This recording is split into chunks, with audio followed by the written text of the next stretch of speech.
All right, the rational zero theorem, there's a lot of power to this particular theorem. Up to this moment, we've only been able to solve things that we can factor, and if we can't factor them, we've had to use the quadratic formula. And that means we've only dealt with quadratic equations as far as solving goes. And so what the rational zero theorem is going to allow us to do is open up our world and look at higher order polynomials and look at some techniques in order to solve things that we've never been able to solve before. So while you're looking at this topic and you're thinking, man, there's a lot of work. I've never had to do this much work before. You've also never seen this before. This is a brand new topic that isn't addressed until, quite frankly, this particular moment. And so here's sort of the logic on this. If I have a polynomial of some kind, so that's this little statement right here, that I can write as a set of coefficients and variables. So something x to the fifth plus something x to the fourth plus something x cubed plus whatever. Then the possible rational zeros of f of x are, okay, so the possibilities, if this thing is factorable, the possibilities come from looking at two places.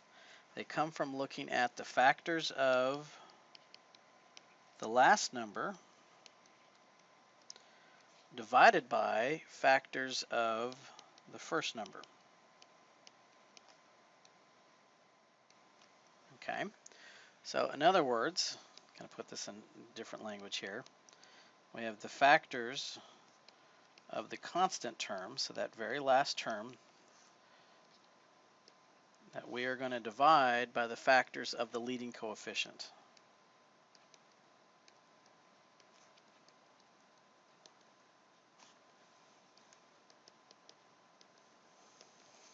Okay.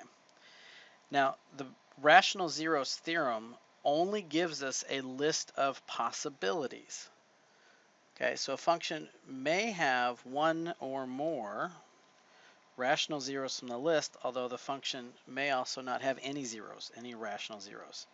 If all of our zeros are complex, this process sort of breaks down. So there is sort of an assumption. Now, in this course, we're only going to throw at you things that have zeros that we can find. But there is an assumption that it does cross the x-axis at least one place. And then just as a reminder, we keep throwing this word rational around. Rational is the fancy mathematics term for the word fraction.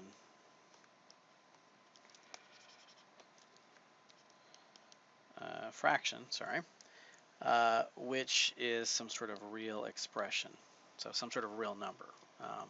So in other words, fractions are not going to go away. The fractions are a part of this whole process. Okay, so let's take a look at two illustrations of the rational zeros theorem, and then what this has to do with us actually solving higher order polynomials. Notice, for example, we've got a fourth degree and a third degree in these two examples. Okay. All right, so here's how the rational zero theorem works. I'm going to look at the last number and the first number.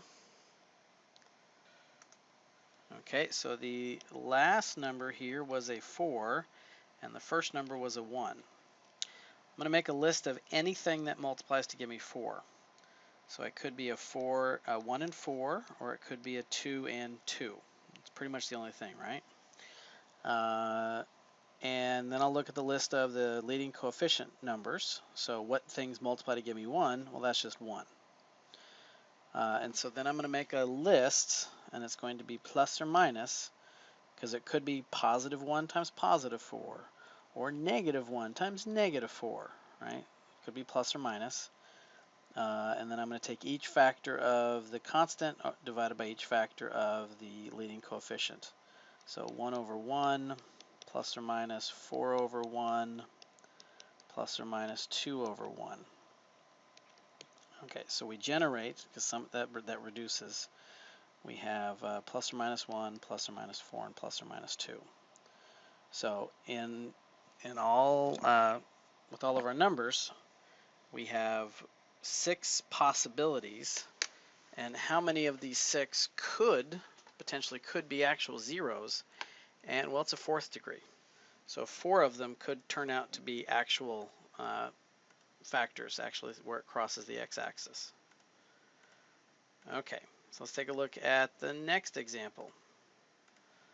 All right, so what are our constant is a 2. Now, I realize it says -2, but again, the sign isn't going to matter because we're going to put plus and minus in there anyways. And the leading coefficient in this case is 15. Okay, so what are the factors of 2? That would be 1 and 2. What are the factors of 15? Well, 1 and 15, 3 and 5. Okay, so then I'm going to do plus or minus, and then I'm going to take each number of the first set divided by each number of the second set. So 1 over 1, 1 over 15, 1 over 3, 1 over 5. Then I'm going to go to the next number. So 2 over 1, 2 over 15, 2 over 3, 2 over 5. Okay, so that list there, and I realize we could reduce, but that's okay for right now. So I have 1, 2, 3, 4, 5, 6, 7, 8. So I've got 8 possible numbers, and since it's a cubic, what's the most numbers that could cross the x-axis with? That would be 3. So that 3 out of 8 of them. And you're probably thinking, well, that's a lot of guessing. How do we know? Well, again, we're going to get there. Okay, so how do we find all the zeros of a given polynomial? Well, here's our process. Step 1, we're going to list all the possible rational zeros that we could work. Okay, then step 2, we're going to use the factor theorem. If you remember from a couple sections ago, factor theorem is a fancy way of saying we're going to use synthetic division to identify a zero of this function. So we're going to use the factor theorem to determine if any possible rational zeros is an actual zero of the polynomial. Okay, synthetic division, and we're going to look for a remainder of 0. Then, step 3, we're going to rewrite the polynomial as a product of the factor and the quotient. If the quotient polynomial is factorable or quadratic, then we're going to factor and solve. So in other words, we're going to use this process until we can get it down to a quadratic, and then we're really good at quadratics. We've had a lot of practice dealing with quadratic methods and practicing factoring quadratics. And so once we get it down to a second degree polynomial, we're not going to play with the rational roots theorem anymore. We'll just hang out with the just quadratic skills. If the quotient polynomial is not factorable or quadratic, okay, so in other words, if what we get is not a quadratic or is not something that factored by grouping or has a GCF we can take out, then we're going to go back and repeat steps 2 through 3 and see if we can identify another factor and see if we can reduce it down to a smaller degree polynomial.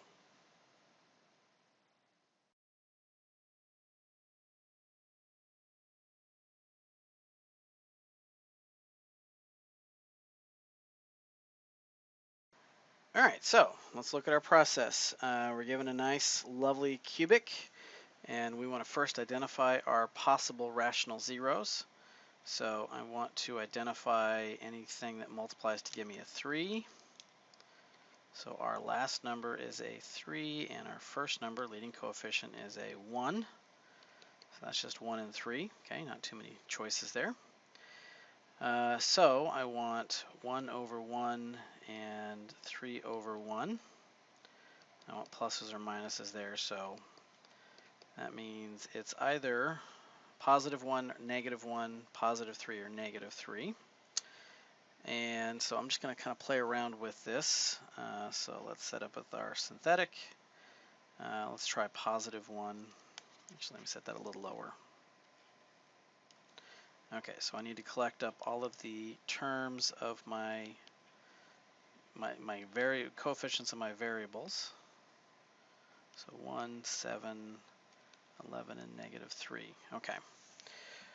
All right, and anyway, so I'm going to model this for you because this is typically what's going to happen. I've got 4 choices. It's a cubic, so I know at best 3 of them work, and worst case 1 of them works. So I know I got to have at least one. I don't know which number to pick.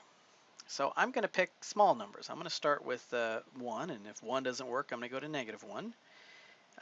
And what you'll find is some students will start guessing numbers. They'll not get it right after the first 4 or 5 tries, and they'll think they're doing something wrong when in reality they're doing everything right. It just turns out that there's a lot of guess and check, and you're not quite sure which one it is. So let's try the 1 and see what happens. So I drop the 1, multiply, add it, gives me an 8, multiply, add it. Now at this point, we're not going to get a 0. If I multiply and add, I don't get 0, right? So I know that that's not the right choice. So I'll try again. I'll try a different number. I'll try -1. And let's see, so drop that, multiply, combine like terms. Let me multiply, combine like terms, and multiply. And again, notice we're not getting 0 here, so that clearly is not the right choice. All right, so let's try +3. So 1, 7, 11, -3. Okay, so drop the 1, multiply, 10, multiply. Okay, this is going away from us. You can kind of see really quick that there's no way that's going to give me a 0. So that's clearly not the right choice. So let's try -3. All right, so drop the 1. We get a -3, so that's a 4. That gives me -12. So combine like terms, and I get a -1. Gives me +3, and in fact, we get a 0. Yay! All right, so what do we know? Well, I know -3 worked, but notice the others did not. And so you'll see stuff like that when you're doing rational roots theorem, that you're going to make a lot of mistakes. And then not mistakes on your fault, you just guessed numbers and took a couple tries to get that. But what do we know so far? I know that, kind of come over here. So I know that f of x equals x cubed plus 7x squared plus 11x minus 3 factors in 2. So I tried -3, so you got to think if -3 is a root, what's the factored form? That would be x plus 3. And then what does the 1, 4, and -1 mean? Okay, so the 1 means we're dealing with x squared. 4 means we have a plus 4x minus 1. Okay, so that's what our polynomial is factored into so far. And now it's quadratic. And remember, we're really good at quadratics. So once we've identified a quadratic, then we can stop doing rational roots theorem and move on to something else. Now, unfortunately, we kind of ran out of numbers to try, so rational roots wouldn't do us anything anyways. So looking at that quadratic, is it factorable? And you can play around with it for a moment, but it's actually not. So there's no way that's going to give us some nice pretty numbers, but we can use the quadratic formula. So x squared plus 4x minus 1 equals 0. So a would be 1, b would be 4, c would be -1. And I'll just kind of set that up. Make sure I get this off on my screen here. All over 2a. Okay. So -4 plus or minus 4 squared minus 4 times -1 all over 2 times 1. All right, so -4 plus or minus, that's 16 And that's really a plus 4. Okay, all right, so I can see this. So we get negative 4 plus or minus the square root of 20 over 2. And the square root of 20 actually simplifies for us. So negative 4 plus or minus, because 20 breaks up into 4 times 5, so we can take a 2 out. So 2 square root 5 over 2. And then each of those is divisible by 2, so negative 2 plus or minus square root 5. Okay, so that's actually our other two roots. So negative 2 plus or minus square root 5. Okay, so our zeros were negative 3 and negative 2 plus or minus the square root of 5. Okay, so we got factored form and we got our zeros.